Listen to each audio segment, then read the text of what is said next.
a sense of disappointment as we left the mall.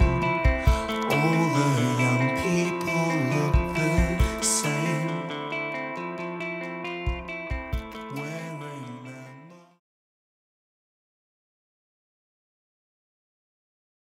Ya, a ver, yo en este momento estoy realizando varias investigaciones, pero la principal es mi proyecto Fondesit. Mi proyecto Fondesit que son 4 años y este es el primer año, y el proyecto trata acerca de la creencia en la ciudad de los Césares, es decir, trata de cómo en el siglo XVI nació en el sur del virreinato del Perú la creencia de que había una ciudad oculta o de náufragos o de indígenas ricos en oro que vivían en algún lugar de la Patagonia. Y entonces se le asoció siempre a otras leyendas como El Dorado, Quibirá, etc.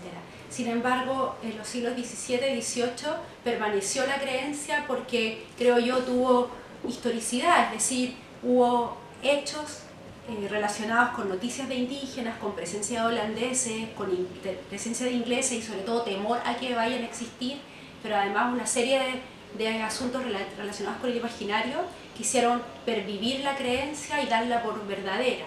Hubo expediciones asociadas a ella y por lo tanto se trata de el estudiar cómo en un territorio del margen americano, pero también central, porque la existencia del Estrecho de Magallanes que comunica, pervivió y se mantuvo una creencia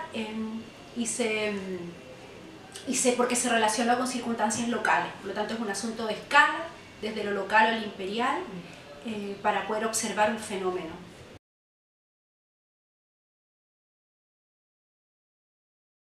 Mi área, bueno, no mucho porque yo estudio últimamente un territorio muy específico y somos pocos los que lo estudiamos, así que no es mucho. Sin embargo, sí, para contestar mejor tu pregunta, puedo decir que precisamente me siento cercana a la historiografía que estudia la historia de América desde una perspectiva de escala, mostrando los diferentes niveles en los que se recepcionan instrucciones venidas desde la metrópoli. Al contrario, se generan dinámicas que influyen en la metrópoli, es decir, una monarquía que tiene muchos lugares y dentro de ella el territorio de Chile y el sur de Chile que interactúan y dialogan y son parte y no son solo receptores, sino que al contrario son actores.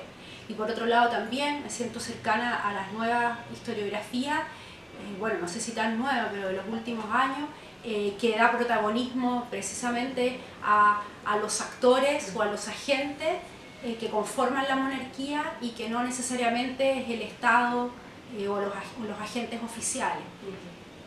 También me siento cercana a los estudios que últimamente han aparecido relativos a la navegación en época del Renacimiento, sobre todo con ocasión del Estrecho de Magallanes, que está tan de moda por sus 500 años.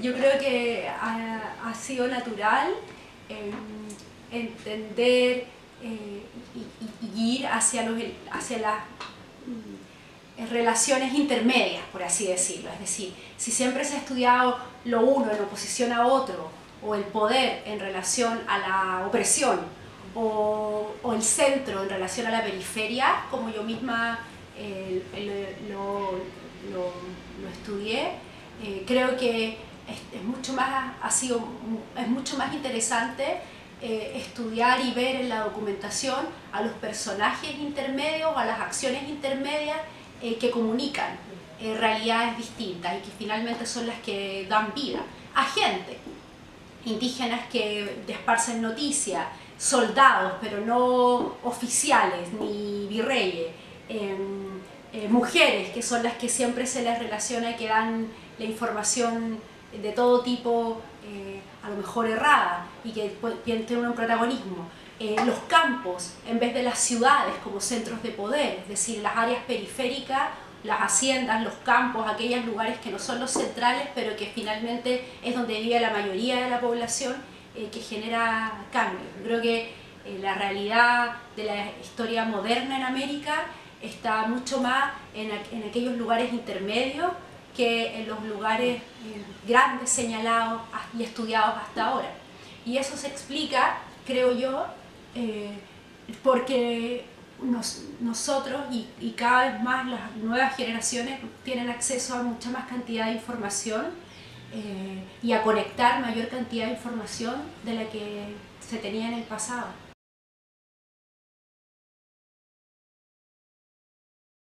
Normalmente en mis investigaciones, cada vez que puedo, yo participo con alumnos. Eso sí que a mí me parece súper importante, porque yo pienso, como yo soy súper institucional, pienso esta universidad de sentido institucional. O sea, si yo tengo un proyecto, siempre es con un estudiante, y sobre todo de pregrado.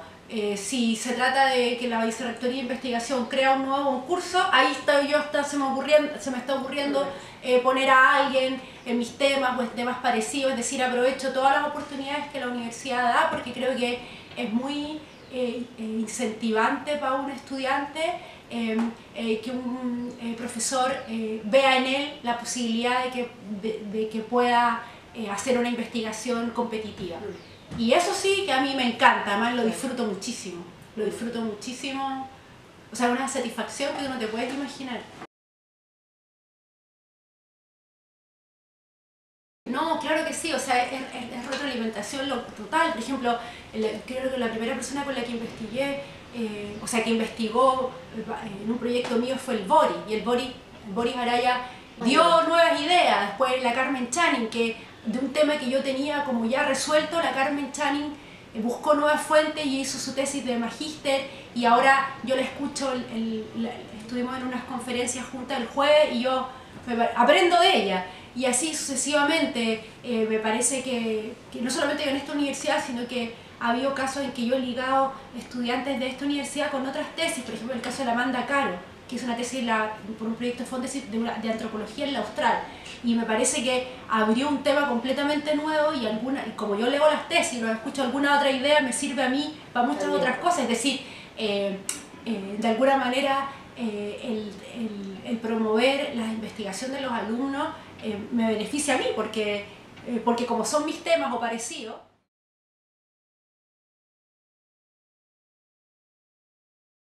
No, lógico, porque de eso se trata. Se supone que es una comunidad de aprendizaje. O sea, claro, hay unos que llevamos muchísimo más adelantado que un alumno que está en primer año, pero bueno, siempre puedes aprender, y sobre todo que haya estudiantes que se interesen por los temas. No, a lo mejor no un tema específico, pero sí un área, historia de una exploración o historia cultural, ya es satisfactorio y beneficioso, obvio.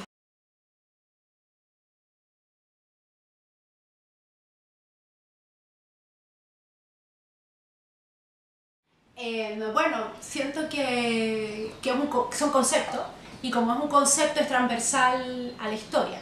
Siento que decir revolución es transversal para cualquier época, pero también trasciende lo político. Una idea científica puede ser revolucionaria, y una contrarrevolución puede, como dupla, revolución y contrarrevolución, puede encontrarse en otras interpretaciones. Por ejemplo, no sé, una idea cosmológica es revolucionaria. Y por lo tanto creo que es sugerente mirar así desde esa perspectiva a lo mejor los problemas que siempre se han visto como algo como algo sencillo. Si uno los plantea o los tensiona desde el punto de vista de una revolución, siempre es sugerente.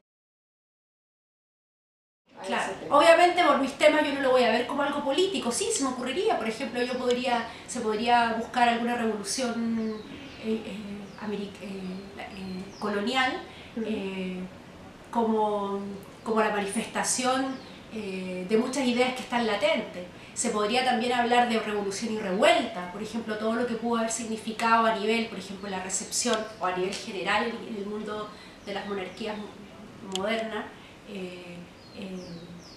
el gran alzamiento Huichihuiliche, por ejemplo, con todas sus implicancias, y una contrarrevolución que significó una distinta manera de organizar un ejército y en el fondo darle forma a un país. O sea, creo que el concepto invita a pensar todo lo que uno hace.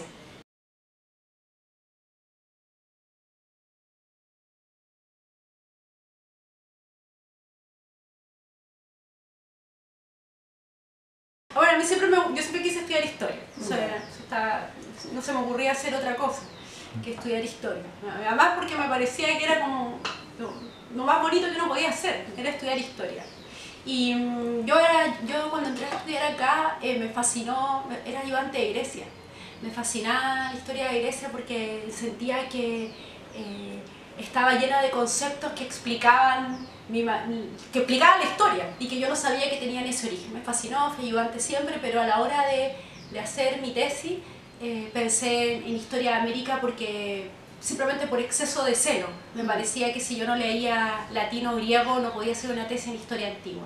Y entonces fue natural que yo viera con pasión historia antigua, pero de manera realista quisiera estudiar documentación que a mí me parecía que podía leer. Y fue natural en realidad el paso porque desde que estaba como en segundo año empecé a ir al archivo a buscar cosas para mi papá. Entonces era normal que yo estuviera, mirara y fuera surgiendo un interés.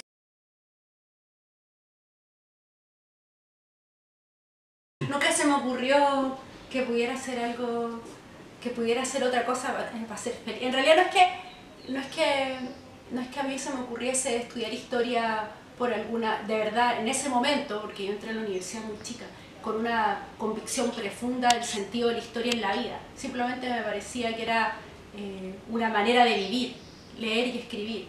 Y era bonita, y era una manera para ser feliz, que es lo que yo siempre he visto en mi papá. También. Entonces, fue una cosa así. Y claro, ya aquí en primer año me fascinó todo. Y creo que no me he equivocado, porque me gusta.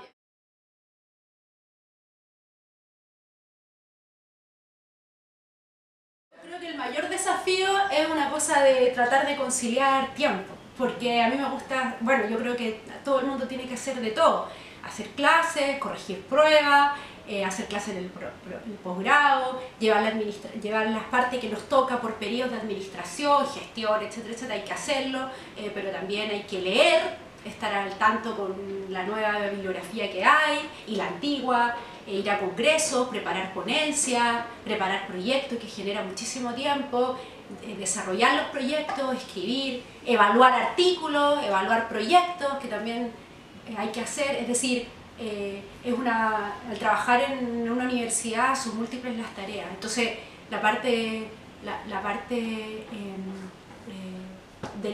del leer y escribir a veces es la que más cuesta, es la que más cuesta llegar, solamente hacer eso, y por eso el desafío siempre es el tratar de conciliar el que haya tiempo para todo y para vivir.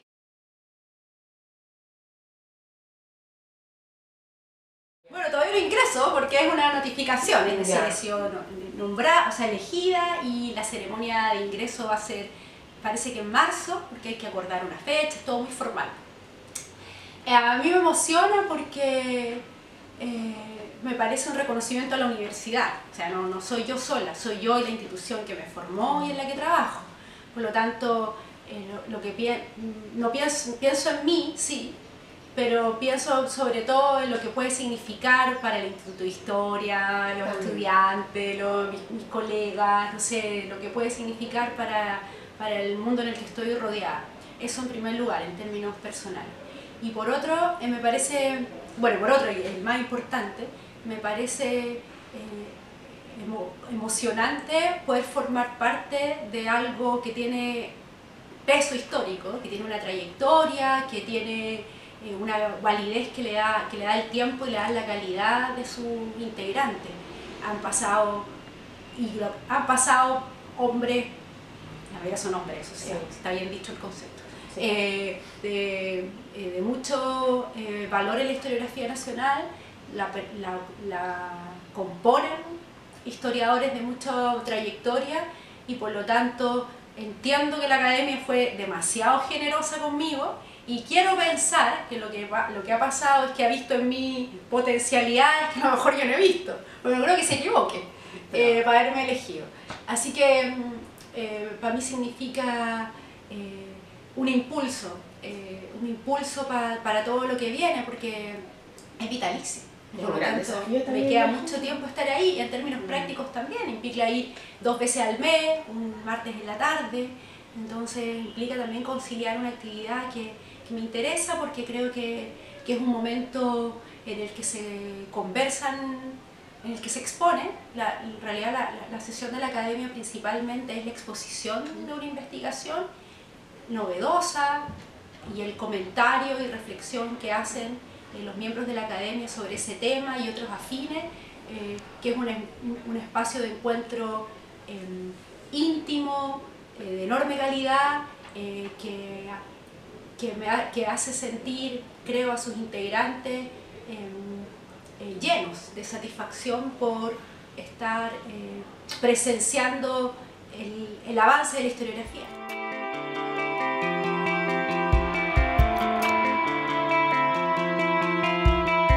There was a sense of disappointment